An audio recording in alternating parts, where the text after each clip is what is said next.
نظم مركز الصحراء للدراسات الإنسانية والاجتماعية بشراكة مع كلية الآداب والعلوم الإنسانية جامعة عبد المالك السعدي بتطوان مائدة مستديرة تحت عنوان التصوف بالصحراء المغربية، العمق المغربي والامتداد الإفريقي، عصر الجمعة 16 من مايو 2025 بمركز الامتحانات الإقليمي بالعيون.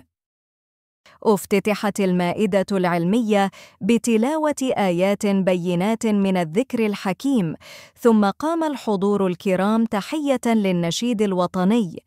وقد بدأت أطوار المائدة التي يديرها رئيس مركز الصحراء الدكتور محمد علي الجماني بمحاضرة علمية ألقاها السيد عميد كلية الآداب والعلوم الإنسانية بتطوان الأستاذ الدكتور الطيب الوزاني الشاهدي، التي جاءت تحت عنوان المدرسة الصوفية المغربية في الأقاليم الجنوبية وامتداداتها الإفريقية.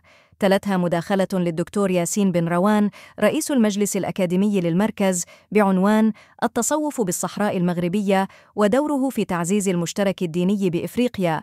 ثم ألقى الدكتور عثمان سيلوم رئيس اللجنة العلمية للمركز مداخلة وسمت بالتصوف السني المغربي سمات ومميزات.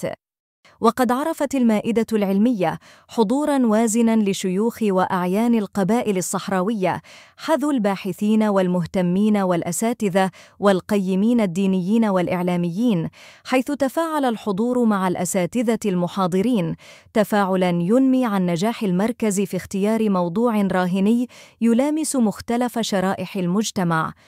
وقد اختتمت هذه المائدة المستديرة بتوقيع اتفاقية شراكة بين مركز الصحراء للدراسات الإنسانية والاجتماعية وكلية الآداب والعلوم الإنسانية بتطوان.